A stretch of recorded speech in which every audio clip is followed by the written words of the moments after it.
Al-Quran mengkonfirmasi bahwa benar ada penyalipan, tetapi bukan Yeshua Hamasyah yang disalibkan, tetapi diserupakan.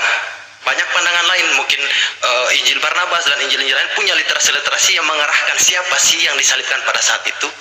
Kalau kita lihat dari sudut pandang yudikatif, Pontius Pilatus sebagai pemegang tertinggi yudikatif pada saat itu dari sudut pandang hukum, dia mengatakan bahwa orang ini tidak layak dihukum mati.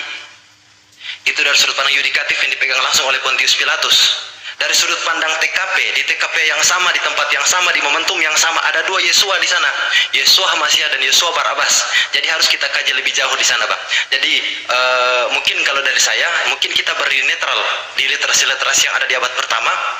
Jangan terpengaruh oleh apa yang ditulis oleh 4 Injil kanonik ini, historis tentang penyalipan itu, tetapi kita netral. Coba kita lihat, kita terima semua informasi dan kita kaji mana yang masuk akal, mana yang tidak. Silakan, Bang.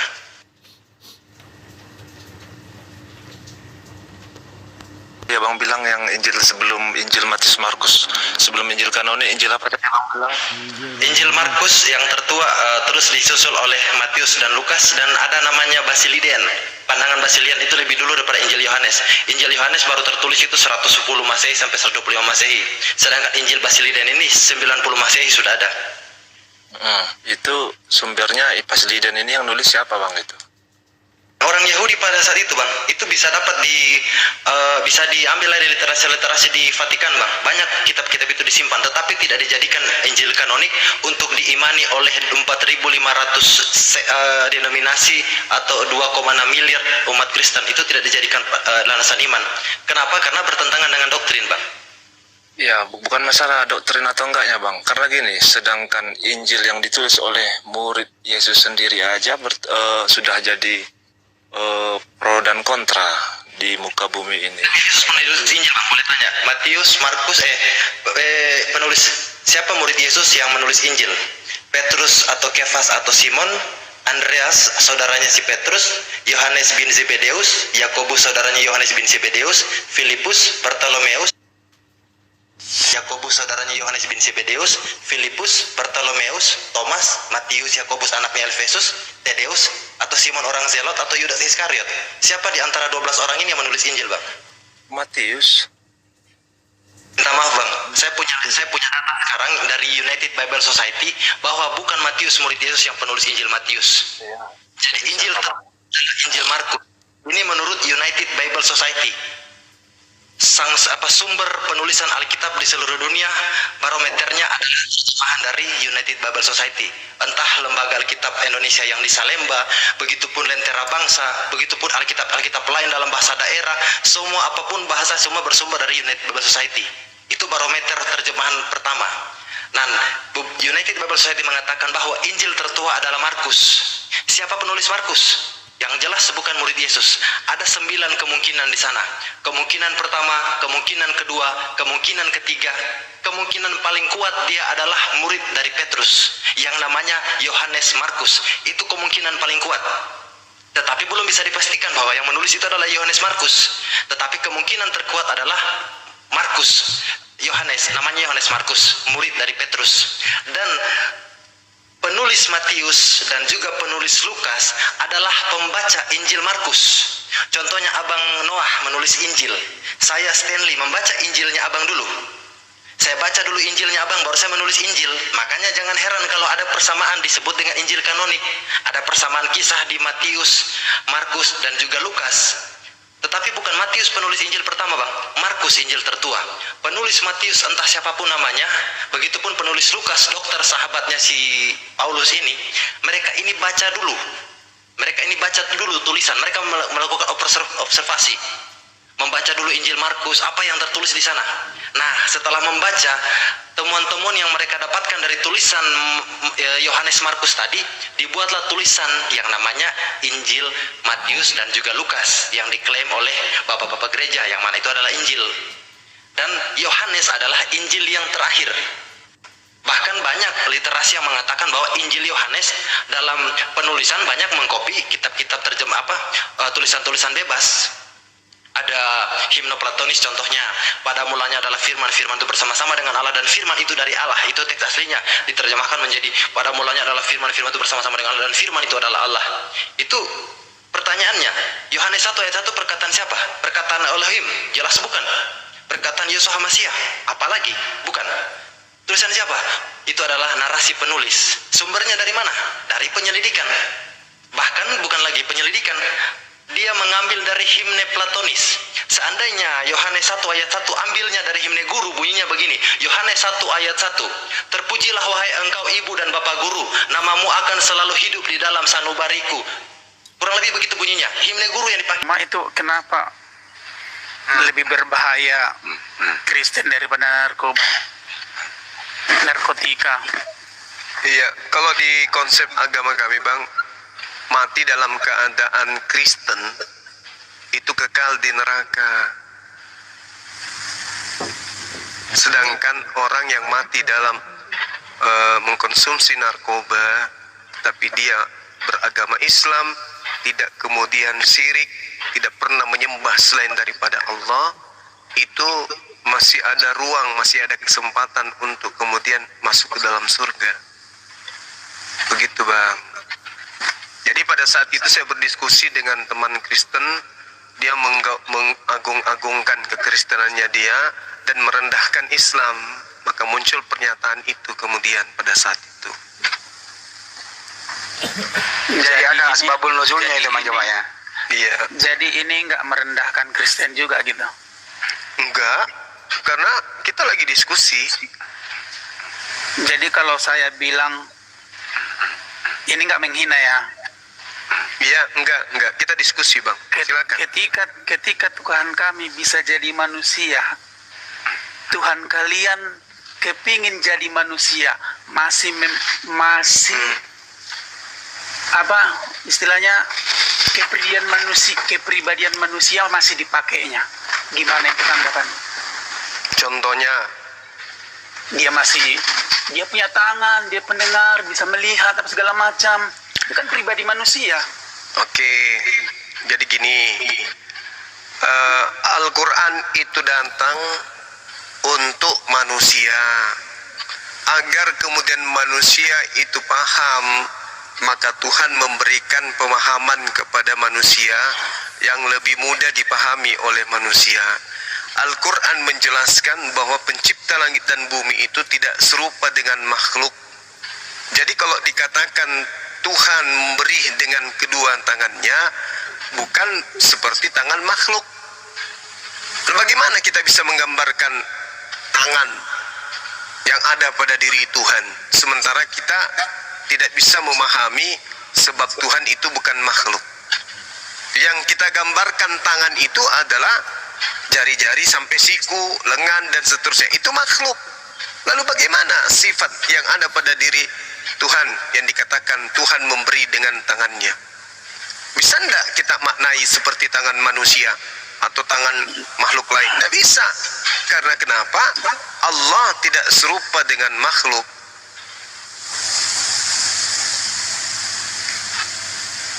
Sedang pahami, Allah memiliki tangan, yang Anda pikirkan adalah manusia. Kenapa? Karena dalam perspektif pemahaman saudara, Tuhan itu manusia.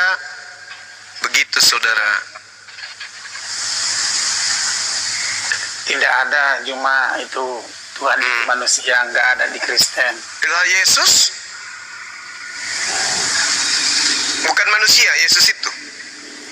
Iya kan sewaktu kemanusiaannya gimana? Itu dia makanya. Itu dia saya Kamu katakan. pasti bakal manusia jadi Tuhan, manusia jadi Tuhan. Enggak. Gini aja, gini. Dari dulu kamu gitu. Udah gini aja, begini aja, Bung. Buktikan aja Yesus itu bukan manusia. Selesai perkara. Silakan.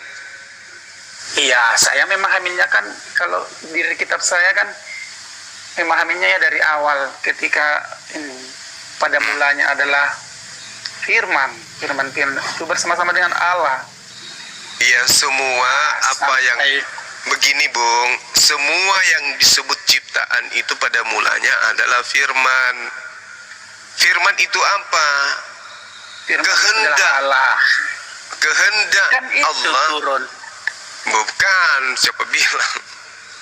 Oh, siapa bilang orang itu kitab saya, kok malah kamu ngeyel pula? Kalau begitu, berarti Yesuslah yang harus mengatakan itu. Nah, apa yang dikatakan oleh Yesus, aku datang bukan atas kehendakku sendiri. Yohanes 8:42. Gimana ceritanya? Bukankah Ya, sang firman itu adalah sang yang maha berkehendak? Betul? Sementara Yesus mengatakan, aku datang bukan atas kehendakku. Berarti Yesus itu bukan firman. Yesus itu adalah manusia yang pada mulanya firman. Maksudnya pada mulanya kehendak. Kan segala sesuatu terjadi karena kehendak. Mazmur 33 nomor 9. Tuhan memberi perintah maka sesuatu itu jadi. Tuhan memberi perintah Maria hamil. Yesus lahir. Terciptalah Yesus, tercipta Yesus. Matilah Yesus, mati Yesus. Makanya Yesus mengatakan, aku datang bukan atas kehendakku.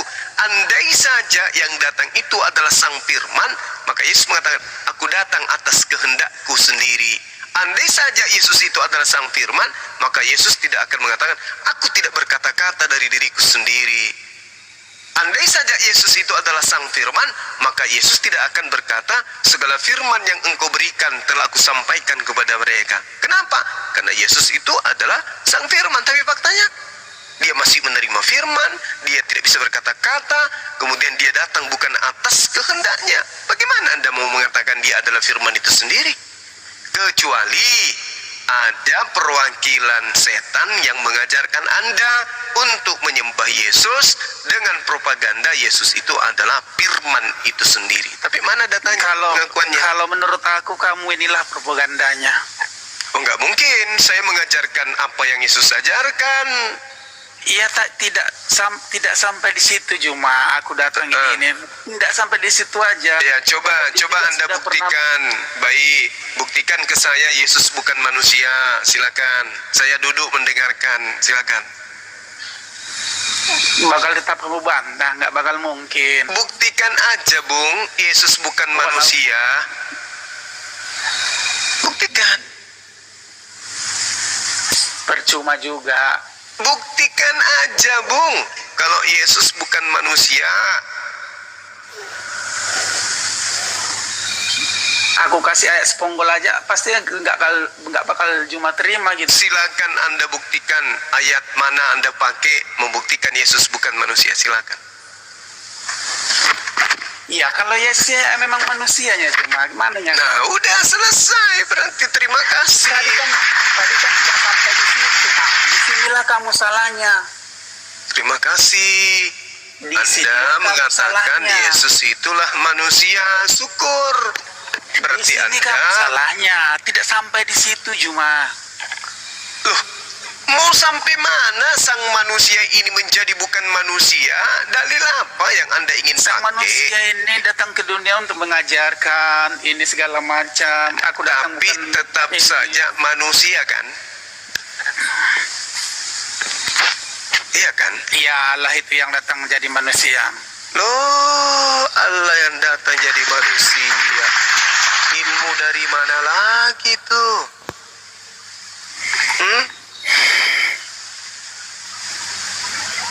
Dari mana ilmunya itu?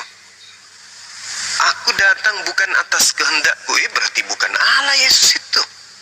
Ya, itu kamu harus lihat posisi di mana dia cuma itu waktu mengatakan itu. Dia datang sebagai manusia. Dia katakan, aku datang bukan atas kehendakku. Lalu atas kehendak siapa? Yang mengutus aku? Nah, berarti yang mengutus aku bukan aku. Ada. Kamu tak salah. Itu ada ayatnya lagi. Ya, di mana? Coba tunjukkan. Tunjukkan. Ada itu ayatnya.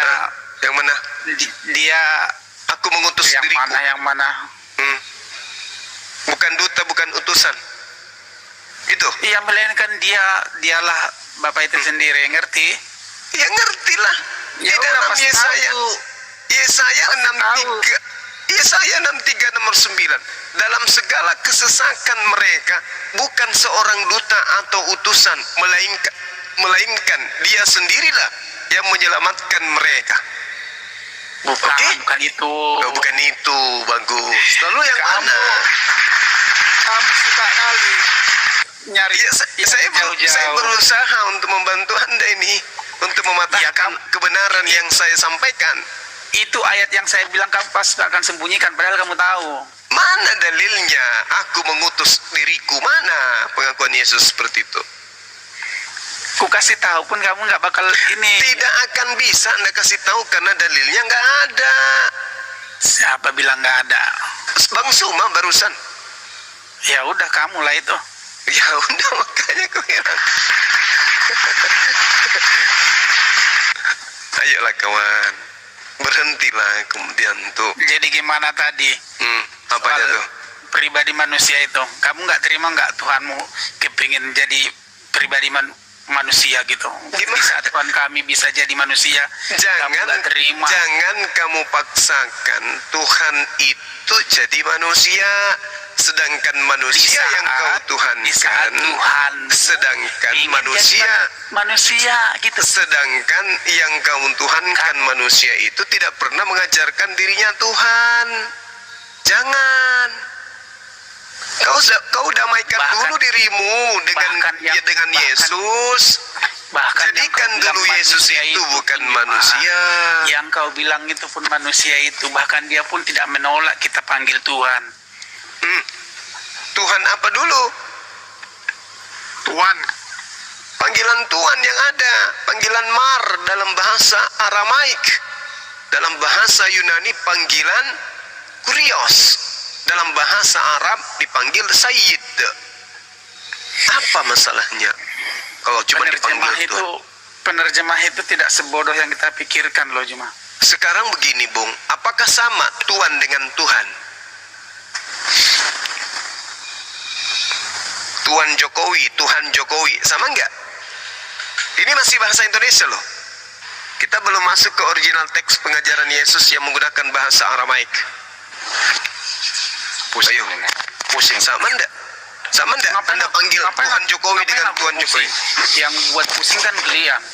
Enggak, pertanyaan saya, sama enggak Tuhan dengan Tuhan?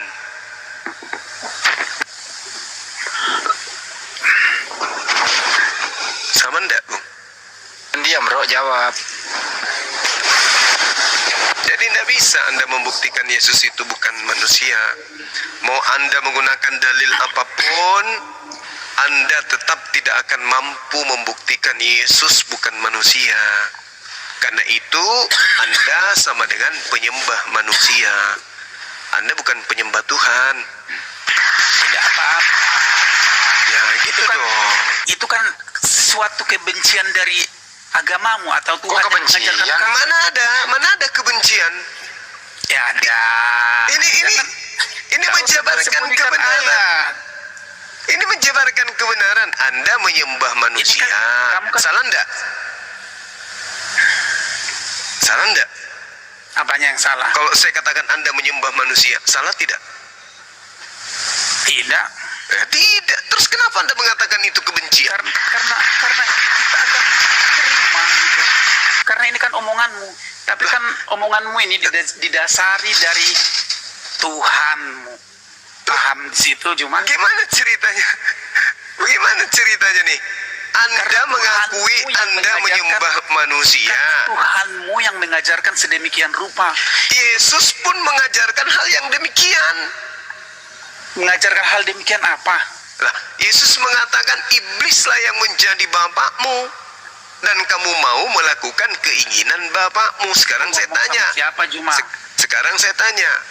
Atas keinginan siapa Anda menuhankan manusia? Bisa Anda jawab?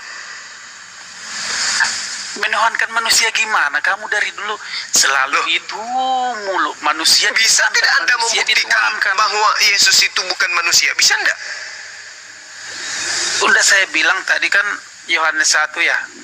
Lupa.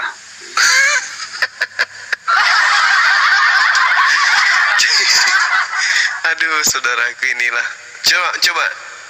Kalau orang beragama itu ya harus berdasarkan terhadap akal dan wahyu. Kalau sudah selevel pengetahuan wahyu dan akal Anda dan menghasilkan antara wahyu akal itu satu pemahaman yang sepakat di dalamnya, itu baru dikatakan kebenaran. Yesus, Jadi ini nggak kebenaran, itu kitab kami nggak kebenaran gitu. bagaimana mau dikatakan kebenaran? Yesus mengenal kitab Anda saja tidak. Inilah sebuah kebencian itu dari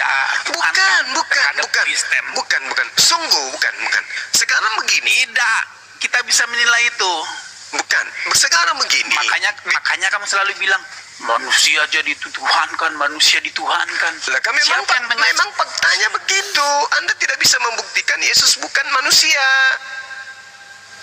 Semakin Anda ingin membuktikan, semakin nyata bahwa Yesus justru manusia. Itu fakta. Ya Yesus kan manusia kan Nah, itu dia berarti tidak salah ketika Bang Zuma kamu tidak mengatakan akan terima bahwa Tuhan itu yang datang ke dunia. Kamu nggak bakal terima itu sampai kiamat pun dunia nggak bakal terima yang bagaimana mungkin kemudian saya bisa terima sedangkan Yesus sendiri tidak mengakui. Mengakui gimana? Tidak mengakui gimana? Aku datang bukan atas kehendakku sendiri. Kalau Anda di ayat itu menggunakan di ayat itu harus kamu memahamin dulu dia ngomong sama siapa, itu sama siapa, gitu loh Juma. dia berbicara kepada muridnya, kepada siapa lagi? Nah, terus Nah, kan di sisi lain dia kan berkata bahwa akulah dia. Enggak, kan ada berkata kayak gitu. Kenapa kamu menyebutkan ayat yang begituan? Coba. Kamu selalu mentok. Kebencian itu. Selalu mentok di kebencian itu. Baik. Akulah dia. Kalau Anda jadikan sebagai sandaran menuhankan manusia Yesus di dalam Lukas 20, dengarkan. Di dalam lupa itu pokoknya selalu jangan lupa kebencian manusia dituhankan itu, jangan lupa ya Juma. Itu harus bilang. Anda sendiri yang menuhankan Yesus tidak mampu membuktikan Yesus itu bukan manusia. Ini parahnya. Anda menyalahkan saya, tapi Anda tidak punya daya dan upaya untuk membuktikan Yesus bukan manusia. Bahkan saya bilang pun ayatnya di otakmu nggak bakal sampai. Bagaimana mungkin Anda mau mengatakan dalilnya sedangkan firman menjadi manusia? Anda tidak paham dalilnya di mana. Berat itu. Berat. Ya, jadi bukan saya ingin menertawakan saudara, cuman Anda yang selalu kemudian menghipnotis saya supaya saya tertawa. Ini saya dari tadi tahan tertawa saya ini. Di dalam Lukas 20. Kamu tahan, kau lepasin lah. Jangan, karena kamu santun. Saya menghargai kamu diskusinya santun. Tidak layak bagi saya sebagai muslim menertawakan orang yang berdiskusi dengan santun. Iya, tidak layak, tapi kebencian itu selalu. Kenapa selalu mengatakan saya benci? Saya hadir di sini 24 jam karena saya sayang. Makanya kamu harus ngerti dulu kekristenan. Kekristenan itu didasari dengan jangan ajari saya tentang kekristenan, Bung. Jangan ajarin saya tentang kekristenan. Lah, disitulah kan. Masa iya Islam mengajarin Kristen? Gimana ceritanya? Bung, kamu tahu yang disebut pengacara? Paham? Kau kenal pengacara itu? Beda, pengacara beda. Nggak bisa. Ketika jangan ada samakan agama dengan Bung, apa? Nggak bisa. Pengacara itu, Bu, otak saya tidak akan terkontaminasi. Pengacara itu bukan punya dia, tapi dia lebih paham tentang objek tersebut daripada yang empunya. Itu pengacara. Jangan kau katakan bukan punyamu, kamu tidak punya hak menjelaskan. Jangan. Itu pola kekanak-kanakan. Oke? Sekarang kita kembali kepada pengakuan saudara, akulah dia. Yesus justru menubuatkan di dalam Lukas 21 nomor 18, ciri-ciri penyesat itu selalu berkata, akulah dia. Artinya, akulah Tuhan. Yesus itu Tuhan. Barang siapa yang mengajarkan Yesus itu Tuhan, maka dia adalah penyesat. Coba Anda baca Lukas 21 nomor 8 itu. Ya aja. Gitu loh. Oke. Kita tahu itu kan sebuah kebencian gitu. Loh, kok jadi kebencian lagi? Aduh, Paman. Justru karena saya sayang kamu ini. Saya Tuhan Yesus itu berkonosis menjadi manusia. Nah, ini lagi Enggak, Pak. Tuhan lagi katanya berkonosis jadi manusia. Yesaya 43, Yesaya 43 nomor 10, engkaulah saksi-saksiku. Dia bangkit kembali dari kematian menuju kerajaan surga. Waduh, Dia bukan manusia. waduh. Sekarang saya ingin Anda buktikan bahwa saya ingin bertanya. Tunggu. Coba Anda buktikan ke saya Yesus bukan manusia. Dari aspek mana Anda bisa mengatakan Yesus bukan manusia? Akulah jalan. Yehehe. Pada saat dia berkata Kebenaran seperti dan itu, dia sedang Tidak ada dalam seorang keadaan pun yang dapat manusia, Bung. Apabila tidak melalui aku. Bung, Ada di Yohanes pada 14 saat ayat Yesus berkata seperti itu, dia manusia atau dia Tuhan? 6. Dia berkonosis sebagai manusia. Aduh, berkonosis itu ajaran animisme. Dosa Oke, umat sekarang saya manusia, tanya, supaya pada kamu saat terselamatkan. pada saat Yesus berkata, akulah jalan, akulah kebenaran, akulah hidup, dia berkata dalam kapasitasnya sebagai manusia, malaikat, iblis, atau pencipta langit dan bumi?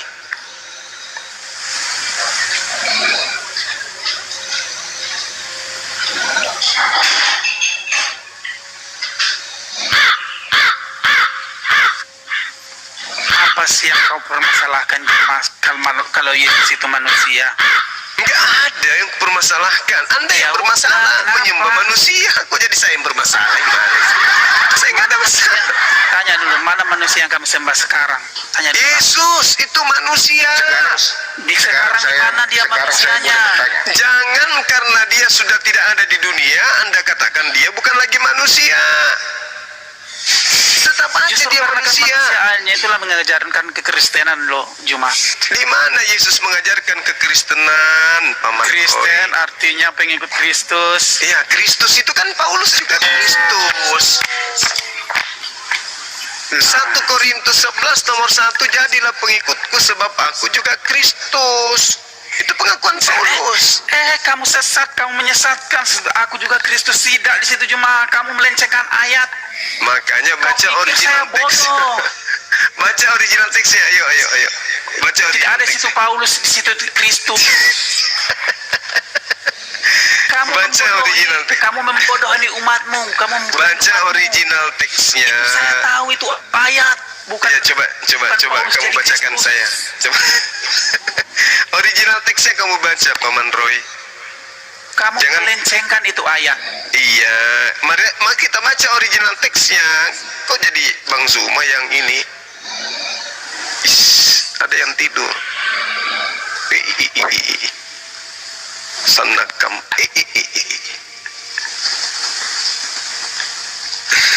Baca original teksnya, Paman Roy. Apa yang Baca dikatakan? sendirilah.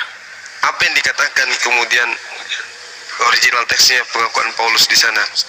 Itu ayat tahu kali aku Juma. Itu ayat tahu kali aku. Itu Iya, bukan terjemahannya. jadi Kristus. Paham Terjemahannya. kamu? Anda tahu, tapi terjemahannya. Pengikut Kristus. Iya, bukan saya jadi tanya. Kristus. Gimana sih Juma? Yang saya tanya, Anda tahu apanya? Terjemahannya atau original teksnya? Apa yang salah dengan terjemahan? Original teksnya mengatakan begini. Terjemahan itu Ginomai kita mengerti memites. Juma. Saya ini orang Indonesia. Tapi kita untuk orang mengetahui Indonesia. original terjemahan Kristus. Oke. 1 Korintus 4:15, akulah yang menjadi bapakmu. Itu lebih parah. Padahal Yesus mengatakan di Matius, jangan kau menyebut apapun di langit atau di bumi sebagai bapa, sebab hanya ada satu bapakmu, yaitu yang di surga. Paulus mengaku, akulah yang telah menjadi bapakmu di dalam Yesus Kristus. Jadi kalau dia mengaku hanya sebagai Kristus itu kecil. Bahkan Paulus mengaku sebagai bapa. Makanya saya katakan ini bentuk sayang, bukan benci. Itu loh. Kalau pendeta mengajarkan ini semua buka-bukaan kepada saudara, siapa yang mau bayar perpuluhan sama dia kalau habis jemaat? Kamu salahin lagi perpuluhan lari ke perpuluhan. Apaan ini? Sekarang kalau tidak ada isi gereja, siapa yang mau bayar perpuluhan? Gak ada kan? Makanya yang kayak begini-begini tidak diajarkan di gereja, karena takut jemaat hilang, habis. Gitu loh, Paman Roy. Apa yang tidak diajarkan di gereja? Original text, Original teks apa? Bible. Original teks Bible itu bukan diajarkan lagi, bahkan Bible itu sudah disebarluaskan untuk agama Kristen dan kita semua punya. Dia nggak ngerti bahasa Inggris, Guruna. Oh iya. Bukan seperti Al-Quran yang bahasa Arab kita tidak mengerti apa artinya, hanya menghafal saja. Nah, Guruna dikit ya, Guruna ya. Silakan. Terus kenapa disembunyiin? Bahasa aslinya kenapa disembunyiin? Coba pengen tahu jawabannya. Karena udah diterjemahkan. Jadi disembunyiin. Oh, bagus. Silakan, Guruna. Al-Quran juga diterjemahkan, tapi disertakan original teksnya. Kitab Anda cuma terjemahan, mana original teksnya? Bagaimana Anda tahu kalau itu sudah sesuai? Kalau umat Islam tidak bisa dibodohi karena lengkap dengan original teks.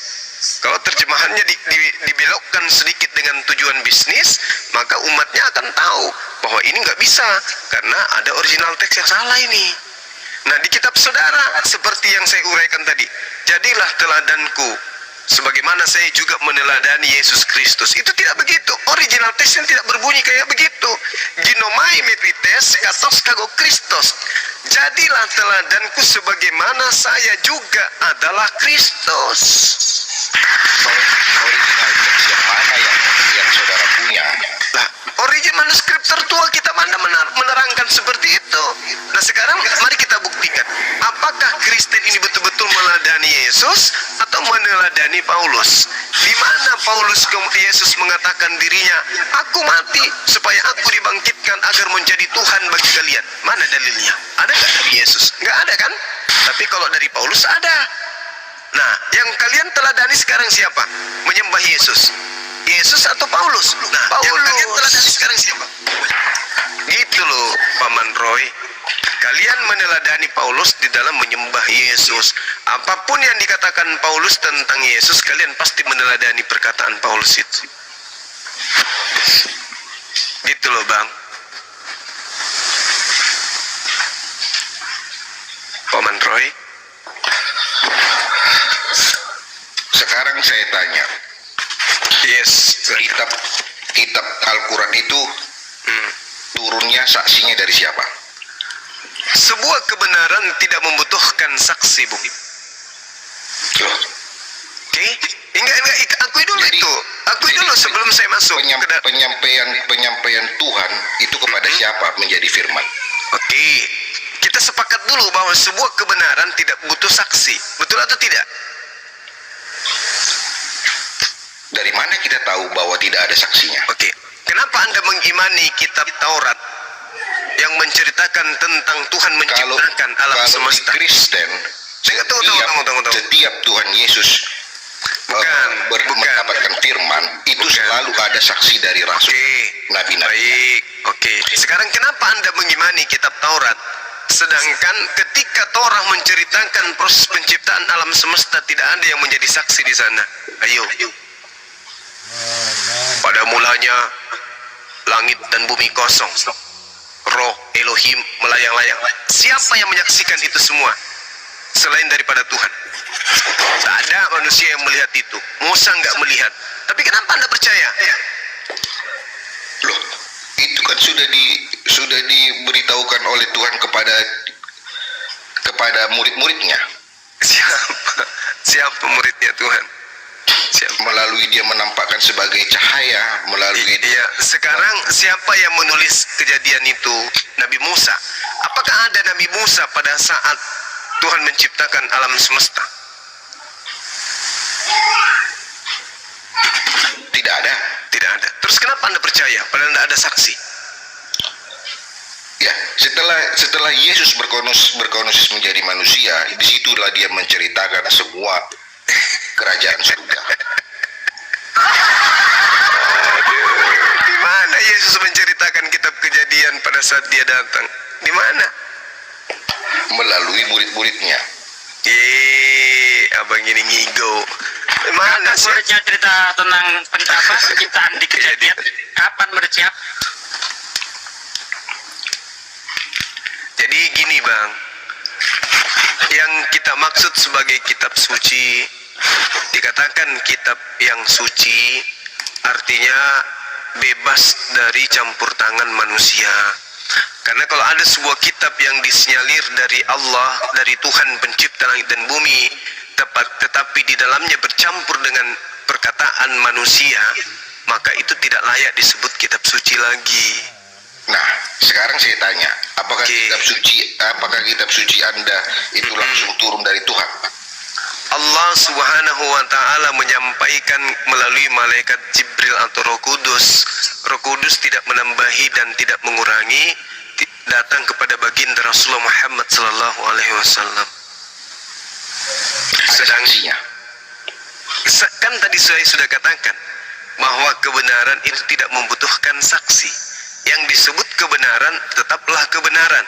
Yang disebut kesalahan, kebohongan, walaupun berjuta-juta disebut ada kesaksiannya, kalau kebohongan tetap aja bohong. Oke? Tidak akan pernah berubah kebohongan itu menjadi benar karena banyak yang bersaksi. Begitu juga sebaliknya, tidak akan berubah kebenaran itu menjadi kebohongan meskipun tidak ada yang menyaksikan.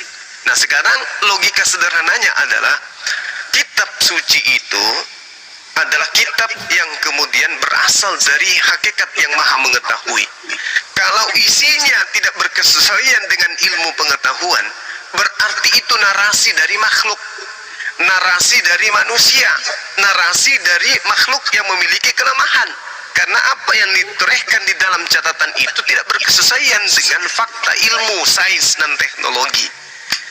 Begitu juga sebaliknya, kalau itu berasal dari Sang Maha Mengetahui, maka di zaman apapun dituliskan, datang kepada siapapun nabinya dan wakilnya di atas muka bumi, pasti tetap saja isinya itu bisa dibuktikan kebenarannya terkait sains, ilmu pengetahuan, dan teknologi yang ada di dalamnya. Kenapa? Karena yang mewahyukan bukan yang membawa, bukan Nabi Muhammad, tetapi pencipta langit dan bumi yang memberitakan kepada dirinya. Contoh, ketika 1400 tahun silam Allah menjelaskan tentang embrio kepada baginda Rasulullah Muhammad SAW. Dari mana 1400 tahun silam Rasulullah tahu tentang isi rahim wanita, tentang janin yang masih berasal dari darah, kemudian dibekukan, kemudian dipadatkan, kemudian lalu membungkus tulang dan seterusnya. Dan itu tidak ada alat, tidak ada komputer, tidak ada mikroskop, tidak ada alat sehebat apapun, bahkan lampu listrik pun tidak ada. Kok bisa-bisanya apalagi komputer, apalagi alat-alat yang lain. 1000 tahun, 400 tahun yang lalu dijelaskan. Kenapa bisa begitu? Karena yang mewahyukan itu adalah Dia yang maha mengetahui, yang menciptakan rahim, yang menciptakan manusia, yang tahu tentang itu semua, menceritakan kepada wakilnya, nabinya. Nah, sekarang kita bandingkan dengan kitab saudara. Dikatakan bahwa di Ayub 10 nomor 10-11, embrio itu seperti susu yang dipancarkan lalu mengental seperti keju. Karena itu bukan wahyu Tuhan, maka isinya salah. Coba diuji dengan kebenaran, fakta absolut ilmu kedokteran. Benarkah janin manusia itu ketika masuk dalam rahim beberapa hari kemudian dia mengeras seperti keju? Kalau mengeras seperti keju, berarti sudah tidak ada kehidupan di situ.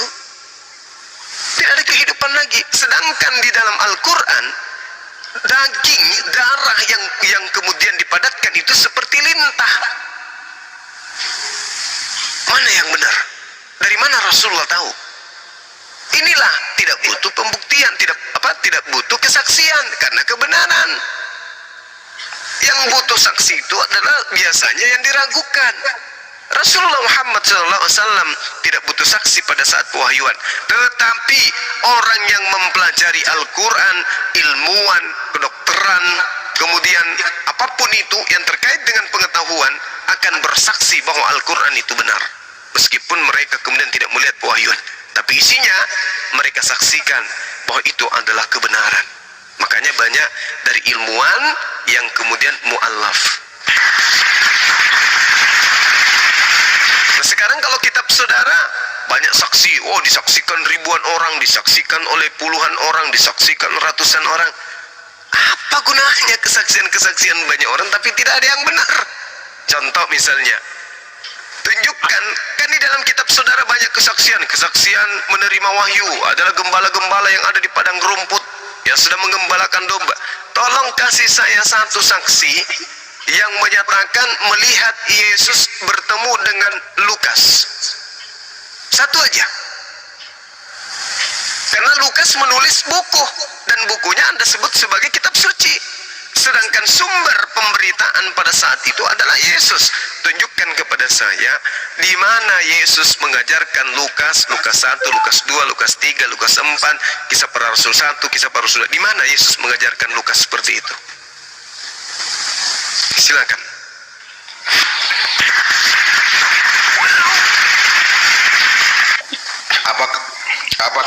Apakah di kitab kalian mengajarkan kasih? Oh jelas bang, jelas sekali. Apabila ditampar pipi kiri kalian memberikan pipi kanan. Oh itu bukan kasih tuh, itu penganiayaan dan itu adalah zalim bang. Bunuh diri. Itu zalim namanya, itu bukan kasih tuh. Itulah kebenaran. Oh nggak bisa, gimana ceritanya? Sekarang kalau ada penjajah datang ke Nusantara ini apa yang Anda lakukan? Kasih. Itulah kasih. Itulah Kasih tanah air. Iya, saya tanya kepada saudara, kalau ada penjajah datang ke Indonesia apa yang Anda lakukan?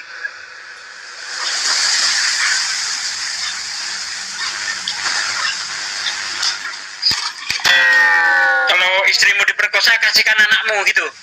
Nah, oke. Sekarang di kitab kalian apakah boleh menikah lebih dari satu? Di kitab saya justru satu-satunya kitab di atas muka bumi ini yang mengajarkan cukup satu istri, fawahidah. Kenapa di Indonesia berlaku poligami? Berlaku spesial untuk lelaki. Apakah itu salah? Tidak ada di dalam kitab terdahulu yang menyalahkan poligami. Anda cari mulai dari kitabnya Nabi Musa, Daud, atau kitab manapun yang Anda imani, tunjukkan bahwa poligami itu dihujat dan dibenci oleh Tuhan. Tidak ada. Jadi menurut Anda poligami itu benar? Poligami itu adalah solusi daripada orang itu mencabul atau berzina. Boleh memiliki beberapa istri, bahkan lebih dari 5. Maksimal 4 kalau di Islam. Dan itu syaratnya adalah harus adil. Kalau tidak bisa adil, maka Tuhan larang. Apa kata Allah? Fawahidah, cukup satu. Nah sekarang ada nggak di dalam kitab saudara cukup satu istri? Ada nggak dalilnya? Ada. Poligami bebas tanpa batas di Bible. Silakan Anda tunjukkan. Silakan. Poligami tidak ada di kitab kami. Silakan Anda Menikah itu tunjukkan. sampai dengan maut memisahkan. Silakan Anda tunjukkan cukup satu istri. Kalau Anda, saya tutup komal sekarang. Maksudnya ayatnya? Ayatnya silakan. Datanya, dalih. Iya, dalilnya mana dilarang poligami dalam kitabmu? Iya, cukup satu istri itu mana? Cukup satu istri mana?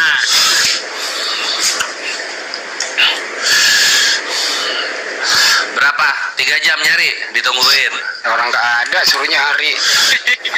Bahkan kalau saya lihat di Bible itu poligami tanpa batas. Mana ayatnya? 2 Samuel 12 ayat 8. Telah kuberikan isi tuan rumahmu, istri-istri tuanmu ke pangkuanmu, orang Israel dan orang Yehuda. Kalau itu masih belum cukup, akan kutambah lagi ini Saya dan kasih itu. satu ayat aja ya. Markus Ya. 10 ayat 11 sampai 12. Oke. Barang siapa menceraikan istrinya lalu kawin dengan perempuan lain. Menceraikan istri berarti istri masih hidup. Dia hidup dalam perzinahan terhadap istrinya itu. Ya nggak usah dicerai, Mana, kawin mana? langsung aja. Mana? Itu ayat cerai, bukan ayat poligami, bos. Poligami nambah istri, cerai itu buang istri ya, kawin ini. Ini baru satu ayat. Ini bukan poligami dibahas ini bang. Itu cerai. poligami nggak sih bapaknya ini? Ngerti poligami enggak? Kalau di Al-Quran itu narasinya gini bang, dengarkan saya. Al-Quran mengatakan begini, sambil anda cari ya. Al-Quran, fa in khiftum alla ta'dilu fawahida. Tetapi jika kamu khawatir tidak mampu berlaku adil, maka nikahilah, cukup satu saja. Mantap. Ayat suci Al-Quran. Fa in khiftum alla ta'dilu fawahida. Cukup satu saja. Nah, coba tunjukkan dalilnya cukup satu saja di kitab Anda mana? Kalau ada, saya nikah lagi besok.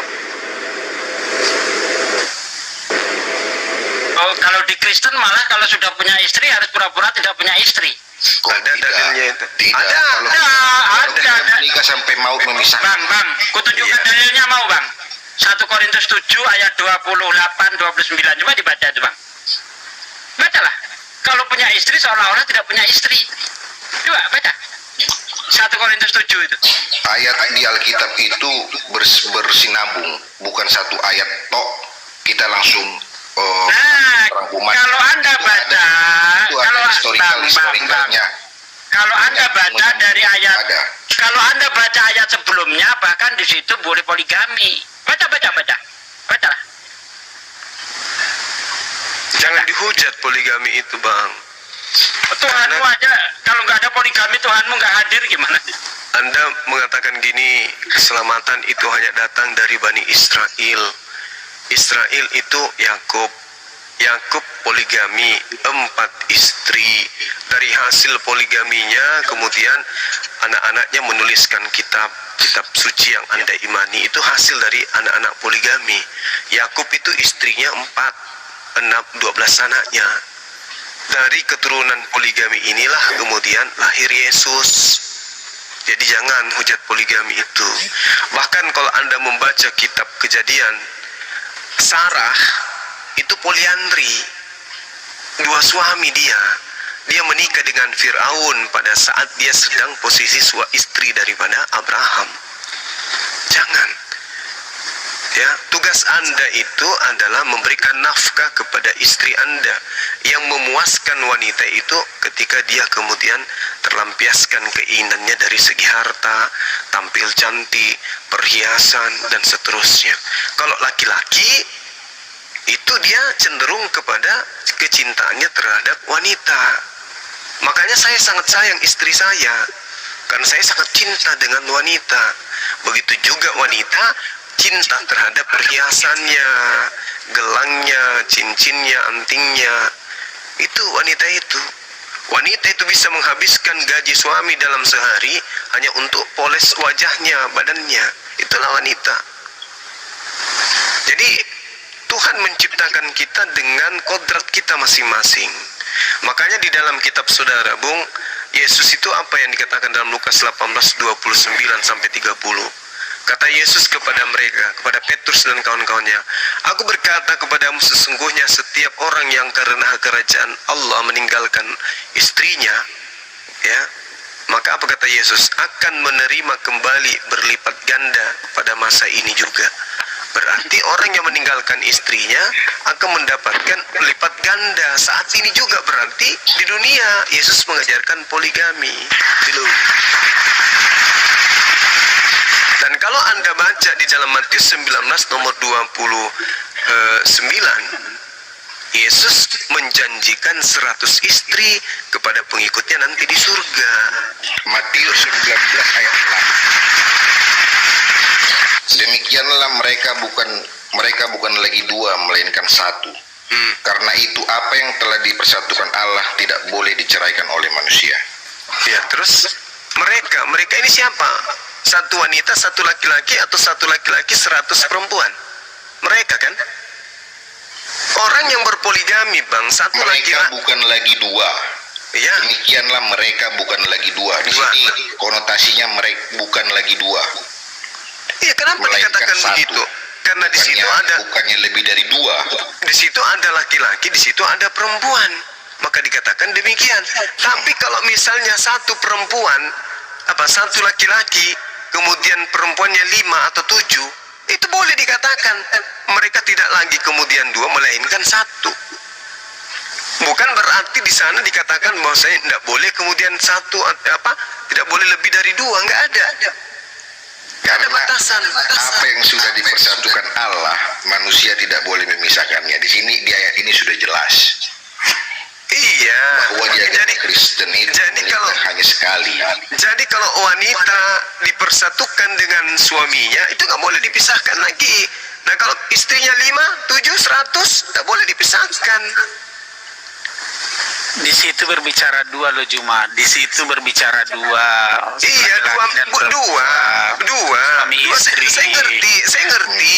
Demikian Bukan mereka 5 bukan lagi istri, 2. 1 laki-laki. Maksudnya Tidak ada Udah ayat yang kedua ini. Tadi ayat yang pertama kan diceraikan. dengarkan saya, Ya. dengarkan saya. Sekarang 2 di sini bukan bercerita 1 perempuan 1 laki-laki. Ini bercerita 2 pihak. Dalam bahasa Yunani kan sudah jelas sekali itu. Ini berbicara mengenai 2 pihak, pihak perempuan, pihak laki-laki. bagaimana kalau Ya mama udah, kita, bagaimana kalau mama menikah. kita menikah lagi gitu? Bagaimana lah? Apakah itu benar? Bagaimana Mama yang menikah? bapak kita menikah lagi atau sebaliknya? Apakah itu benar? Kalau mama menikah lagi tidak bisa. Kalau di Kristen itu tidak ada. Apa Tidak yang sudah boleh, dipersatukan oleh tidak Tuhan, boleh. itu tidak bisa dipisahkan. Tidak boleh wanita itu poliandri, nggak boleh. Tapi di dalam kitabnya Yahudi, wanita Sarah, mamanya Nabi Ishak diceritakan pernah poliandri. Nah, kalau di Islam tidak boleh poliandri, poligami boleh, tapi syaratnya ketat, harus adil. Gitu loh. Daripada Nggak bakal bisa adil. Secara logika itu nggak bakal bisa adil. berarti Itu- tidak boleh nikah lagi kalau Itu begitu. hanya kamuflase. Itu hanya kamuflase. Loh, tidak bisa, karena itu syarat. Anda boleh berpoligami kalau Anda bisa adil. Kan tadi saya bacakan ayatnya. Ayatnya sudah saya bacakan kepada saudara. Fa in hibtum alla ta'dilu fawahida. Dan kalau khawatir tidak mampu adil, maka nikahilah 1 orang saja. Ini perintah. Jadi kalau tidak bisa adil, cukup 1. Yang Anda lihat sekarang tidak ada peduli adil. Yang penting saya nikah, itu salah. Itu tidak sesuai dengan apa yang ada di dalam Al-Quran. Menyalahi kaidah itu namanya. Tapi kamu kok Iya, tapi bertentangan disahkan sama oleh agama. yang sana Juma. Sekarang pertanyaan saya, tapi disahkan oleh agama. Ya karena mereka kemudian merasa bisa adil. Ternyata faktanya tidak adil. Kan perintah Tuhan yang mengatakan harus adil. Ini dalil. Fa in khiftum alla ta'dilu fawahida. Ini dalil Quran. Tidak bisa dibantai ini. Kalaupun ada yang poligami tidak mampu adil, Berarti mungkin karena syahwatnya. kalau misalnya adil, berarti saya bisa menikah punya 4 istri lah. Guruna, aku nambahin boleh Guruna? Iya, silakan. Islam bro, Anda nggak boleh, Anda bukan Islam. Jadi gini bre, soal yang poligami, lihat deh raja-raja Arab, poligami itu, pangeran-pangeran Arab poligami. Jadi yang poligami itu orang-orang kaya yang memang mampu, gitu kan. Kalau kekristenan kan kita lihat, dia berkembang dari budak-budak Yunani Roma kan. Mereka tidak diperbolehkan poligami, kenapa? Karena mereka tidak mampu untuk membiayai istri kedua ketiganya. Maka Yesus pun ya ngikut aja pengajaran Roma dan Yunani. Menikah hanya 1, lalu kemudian tidak boleh bercerai. Lebih murah. Nah, itu dulu-dulu zaman-zaman Roma, zaman-zaman Yunani itu nikah murah itu namanya. Makanya tidak boleh bercerai. Itu juga kan punya bukan Yesus yang pertama itu. Itu Yunani Romawi yang pertama. Jadi hikmah kedua selain membatasi adalah membedakan mana pernikahan yang datang dari Tuhan, mana pernikahan yang datang dari pagan gitu. Coba deh dicek. Bukan Kristen yang pertama nikah harus 1, tidak boleh bercerai. Bukan Kristen yang pertama. Orang Yahudi itu kalau nikah 1 tuh aneh. Orang nenek moyang mereka semua nikahnya banyak kok, poligami kok. Yahudi batas 18. Poligami. Iya. Ya itu kesalahan orangnya. Di Alkitab kami melarang itu. Iya, maksudnya Disahkan gini loh. agama. Di kami Maksudnya gini loh, Siapa nggak kawanku. poligami, nggak ada 12 suku Israel.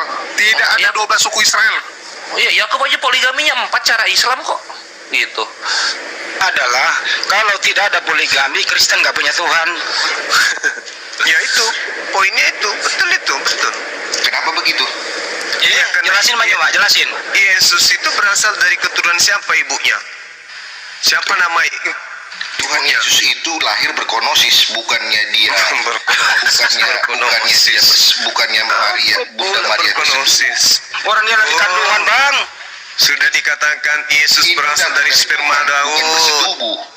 Yesus dikatakan berasal dari sperma Daud.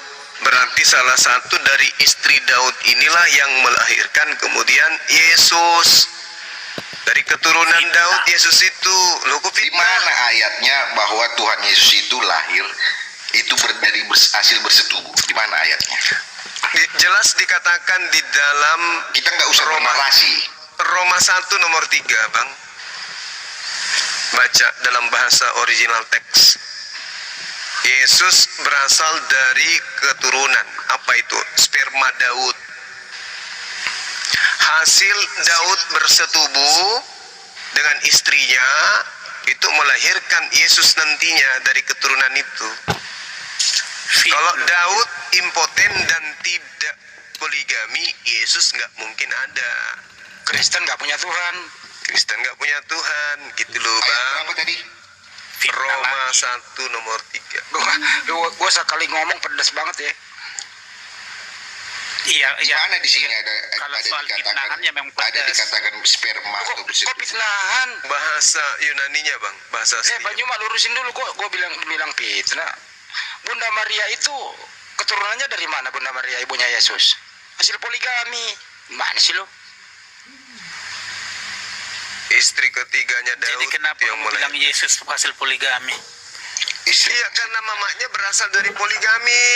Siapa orang tuanya Maria? Ya, coba teliti aja. Dari keturunan Berseba itu. Mungkin di agamamu itu cuma bukan di agama kita. Mungkin itu di Nabi Isa, bukan di Tuhan Yesus, karena Nabi Isa dan Tuhan Yesus itu orang yang berbeda. Loh. Masya Allah. Ini gurunda ini ya, kita bacain dulu. Maksudnya gini loh kawanku, yang disebut gurunda itu. Kita lihat ya. Tadi Roma berapa gurunda? Roma 1. Roman 1 nomor 1 3 ya. Interlinear. Ini loh maksud gurunda. Inilah kenapa kita tuh harus kembali ke original teksnya supaya kalian tuh tidak dibohongi gitu loh. Original teks mana? Nah ini tunggu, dari ini silau langsung kelihatan. Roma 1 nomor 3 ya. Coba dibaca bahasa Indonesianya sama siapa kawan Karisten? Ada nggak? Bisa dibacain nggak?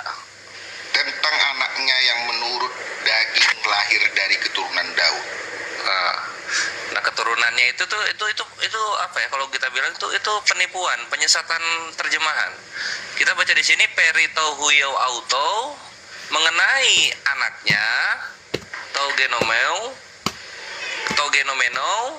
yang datang dari ekspermatos Daud. Tuh spermatos kok jadi keturunan. Sperma ya sperma lah. Itu kajian dari mana? Itu Taurat Ini mana?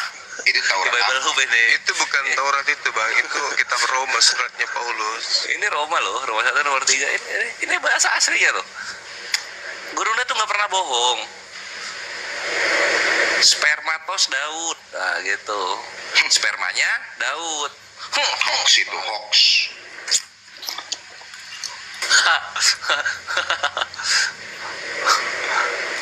Itulah kenapa dari sperma Daud, dari yang istri yang keberapa? Kita lihat apakah istri pertama. Nah kita lihat istri-istrinya Raja Daudnya versi Perjanjian Lama ya. Istri pertama namanya Mikal, istri kedua namanya Abigail, istri ketiga namanya Ahinoam, istri keempat namanya Egla, istri kelima namanya Maka, istri keenam namanya Hagit, istri ke-7 namanya Abital, istri ke-8 namanya Batsiba. Ini kan yang ibunya Salomo ini kan. Nah ini dari istri ke-8 Yesus itu. Macam aja bilang satu istri. Itu kitab dari mana kalian itu? Ini istrinya Daud, ini dari Reform Exodus Community. Jelas itu situs buatan manusia ya. Loh, jadi istrinya Daud berapa sih di Perjanjian Lama? Berapa sih istrinya sih? Terdiam ya. Silakan Guruna, udah mateng tuh. Matang. Gak bisa bang. Bagaimana kemudian kan Yesus itu berasal dari mana rupanya? Dia dari Yehuda atau dari Lewi? Bang. Gak bisa jawab ya Pak. Inilah silsilah Yesus, anak Daud, anak Abraham. Abraham memperanakan Ishak, Ishak memperanakan Yakub, Yakub memperanakan Yehuda dan saudara-saudaranya. Yehuda memperanakan Peres dan Zera dari Tamar. Tamar ini siapa? Yehuda ini siapa? Kakeknya Yesus kan? Nah, bagaimana kemudian Yehuda bertemu dengan Tamar? Kita baca di Kejadian 38. Yehuda dengan Tamar. Lalu berpalinglah Yehuda mendapatkan perempuan yang ada di pinggir jalan itu serta berkata, "Marilah, aku mau menghampiri engkau." Sebab ia tidak tahu bahwa perempuan itu menantunya. Tanya perempuan itu, "Apakah yang akan kau berikan kepadaku jika aku menghampiri aku?" Jawabnya, "Aku akan mengirimkan kepadamu seekor anak kambing dari kambing dombaku." Kata perempuan itu, "Asal engkau memberikan tanggungannya sampai engkau mengirimkannya kepadaku." Ini si Yehuda menantunya bernama siapa? Tamar. Dari hasil sinilah kemudian keturunannya turun. Ketemu lagi Daud, Berseba, turun lagi ke bawah, Yusuf, Maria, ketemu lagi dengan mereka, lahirlah Yesus. Jadi dari sana bang, nggak bisa lolos. Jadi jangan menghujat poligami itu, nggak boleh. Jangan menghujat poligami, nggak bagus. Karena kalau tidak ada poligami, Bunda Maria nggak ada. Iya. Gitu, Kalau nggak ada Pak. Bunda Maria, tidak ada Yesus. Kalau tidak ada Yesus, Anda nggak punya Tuhan. Iya. Jelas toh. Sederhana kok ini bang. Nggak ada itu. Loh. Sudah Iya dijelaskan memang, tadi. memang konsepnya Yesus anaknya Maria bukan hasil poligami. Nggak tahu dengan si Nabi